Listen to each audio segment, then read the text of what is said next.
የአማራ ፋኖ በሸዋ ሴቶች ጉዳይ ሲስጠ መግለጫ ዓለም የፍትህ ቀን ብታከብር አባታችን አፄ ዘርዓ ያዕቆብ ለፍትህ ሲሉ የገዛ ልጃቸውን በጋራ ድንቁ ተራራ ላይ ፈርደውበት የተሰቀለበትን ቀን ሰይማ ታከብር ነበር። እኛ የፍትህ አዋቂ የአፄ ዘርዓ ያዕቆብ ልጆች ሆነን ፍትህ ተነፍገን ለዓመታት ኖረናል። ነገር ግን ግብሩን የለቀቅነው እኛው ነን። ሀገር መርተው ሀገር ሰርተው ያስረከቡንን ሀገር እንደዋዛ ተመልክተን ዋጋ ከፍለንባታል። አማራ ወደ ነበረበት ግብሩ እንዲመለስና የአማራ ሕዝብ ላይ እየደረሰ ላለው ዘርፈ ብዙ መከራ፣ ስቃይ፣ ግድያና መፈናቀል እንዲቆም የሕዝብ ልጅ የሆነው ፋኖ ወደ ፖለቲካዊ የትጥቅ ትግል ገብቷል። በዚህ ህልውና ትግል ውስጥ እኛ ሴቶች አስተዋጽኦአችን የጎላ ነው።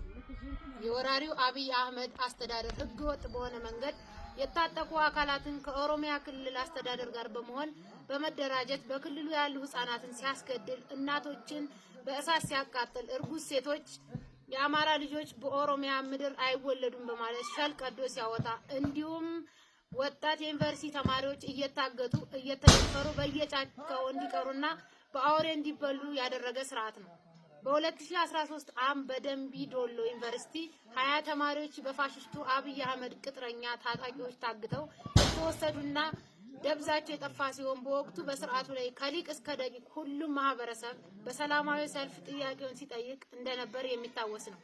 አገዛዙ ምላሹ ሹፈት፣ ቀልድና የእህቶቻችን መከራ ያልተመለከተ ነበር። በወቅቱ ፋሽስቱ አብይ ለጥያቄ የሰጠው ምላሽ እነሱ የተደፈሩት በወንድ ነው፣ እኛ በሳንጃ ተደፍረናል በማለት የሴቶችን መደፈር ሲያበረታታ ነበር።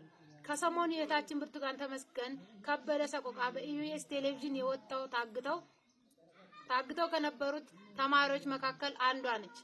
ሌሎች ላይም የከፋ ነገር እንደተፈጸመ እናውቃለን። ስለዚህ ሁሉም አማራና ሰው በሚለው መስፈሪያ የሚጠራ ማንኛውም ይህንን ስርዓት በመቃወም ከእህታችን ጎን ሆኖ ሊያሳያት ይገባል።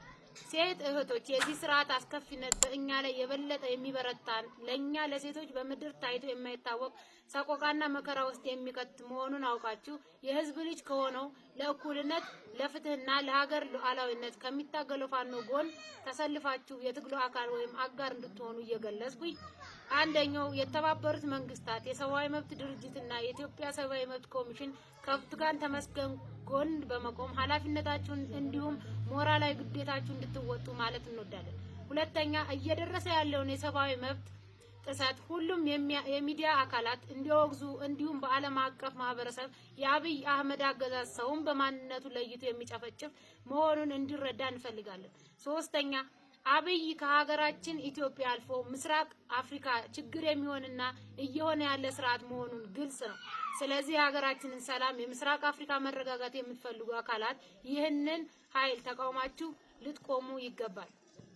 አራተኛ የአማራ ሚኒሻ አድማ ብተና እና በመከላከያ ውስጥ ያላችሁ አማራዎች አማራነት በደምና በአጥንት ብቻ የሚሰጥ አለመሆኑን ተረድታችሁ በተግባር ወደ አማራ ፋኖ ከዚህ በፊት ታደርጉት እንደነበረው ተቀላቅላችሁ ይህንን ስርዓት እስከመጨረሻው ልናስወግደው ይገባል። ምክንያቱም ነገ የእናንተ እህቶች ልጆች ከክልላቸው ውጭ ሄደው መማር ቢፈልጉ የሚገጥማቸው የብርቱካንና ጓደኞቿ እጣ መሆኑን አውቃችሁ እንድትሄዱ እያልኩ ከዚህ በኋላ ግን የአማራ ባንዳ ላይ የምንወስደው እርምጃ የከፋ ይሆናል። ስለዚህ የመጨረሻ ጥሪያችንን በእህታችን ስቃይ እንደ እህታችሁ ስቃይ ወስዳችሁ የህዝብ ልጅ የሆነውን ፋኖ ተቀላቀሉ።